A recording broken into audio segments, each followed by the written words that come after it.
Hey guys, so I'm here at the boat launch in Liberty Lake, Washington. It's Liberty Lake there behind me, and I'm bringing you the Counter Economy show this Wednesday. And yes, I am finally bringing it to you on a Wednesday. I did hope to get it to you a little bit earlier. However, I was detained by some policy enforcers on my way home, and that caused me a little bit of a delay. So I'll bring that video to you tomorrow, so stay tuned to the channel for that. But for the meantime, for this Counter Economy Wednesday show, as I promised last week, I was going to be highlighting a creator from our exchange here in Spokane. And so I do have one of the creators, Carol. I'm going to be highlighting her in tonight's show. After I highlight her, I'm also going to talk about some things that people can bring to the exchange. We've had a lot of interest in people coming, but people don't know what to bring other than their fiat currency, and they're a little concerned to bring that and nervous to use it since we discourage the use of fiat. So I just want to discuss that a little bit after I highlight Carol. You can't give me the right to be a human being. I'm fine with that right. Now you can keep me from having that if you've got all the policemen and all the jobs on your side.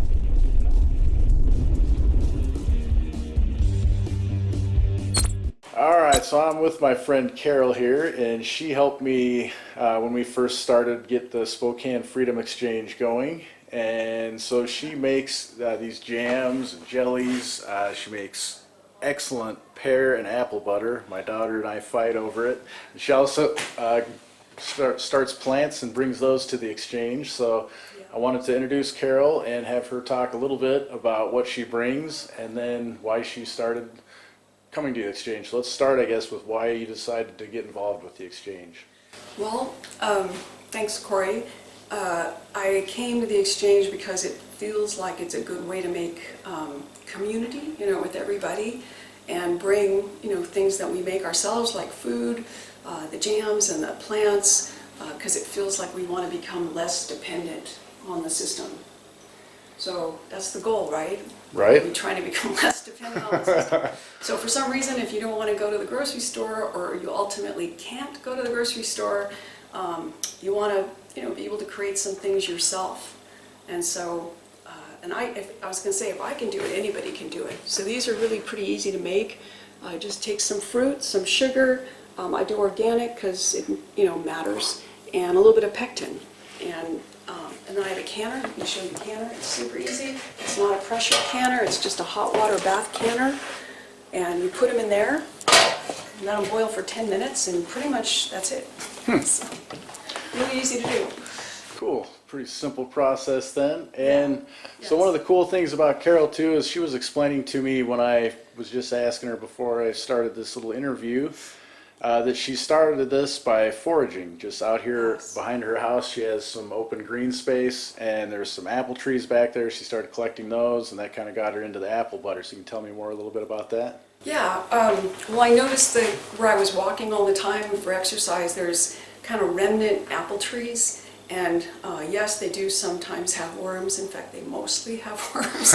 But you just gather them and cut them out, and I can't remember who owns that property. It is a private person, but it's really open, and ever since I've lived here, since 2007, they've always produced apples. Most people don't pick them. Even the people that walk there don't pick them, so they were going to waste. So I started out picking them, and then there was a pear tree down the road too that I got free pears. So I started out with a bunch of free fruit, and this is a way to turn it into something we can eat. I also dried it. I have a dehydrator, so I dried it. But yeah, this makes great pear butter, apple butter.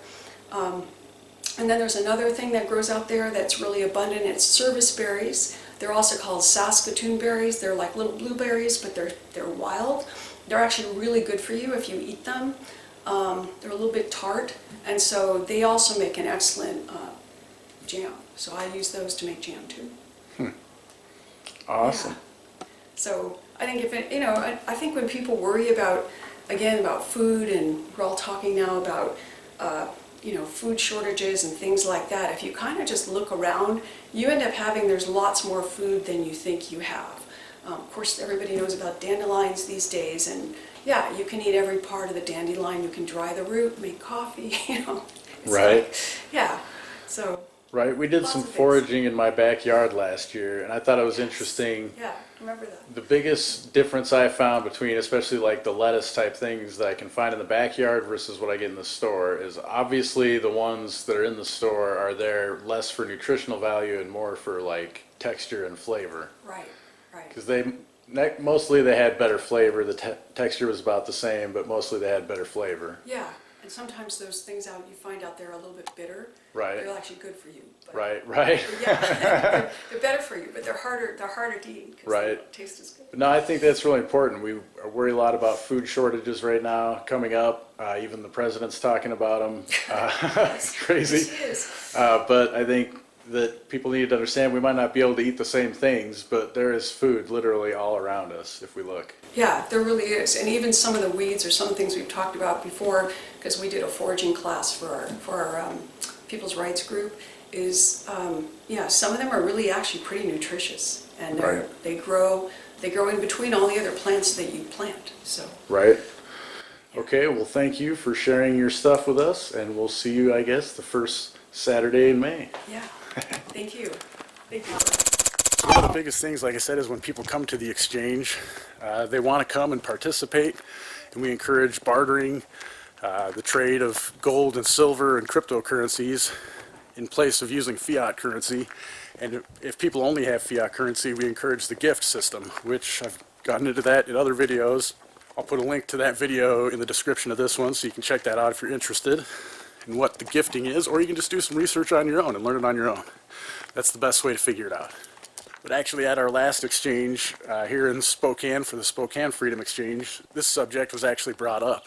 So I thought it would be good to talk about it in today's Counter Economy show, since these exchanges are just kind of getting fired up again for the spring and you're going to be going through the summer. So we really encourage people to not use fiat currency, and it's really encouraging that people, I mean, it's not encouraging that they don't show up because they don't know what to bring other than fiat, but it is encouraging that they do want to follow in the spirit and not use fiat currency. So one of the things is if you only have fiat currency, rather than bringing that and giving one of the creators fiat currency, like Carol, who I highlighted tonight, she obviously uses canning jars.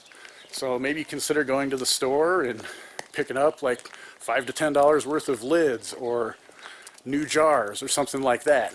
And then you can bring those to the exchange to barter with. And then you go to people, especially if you see people that are canning goods and you want some of those, you can offer your jars in exchange for their canned goods. Because a lot of people don't bring the jars back, and those are an expense.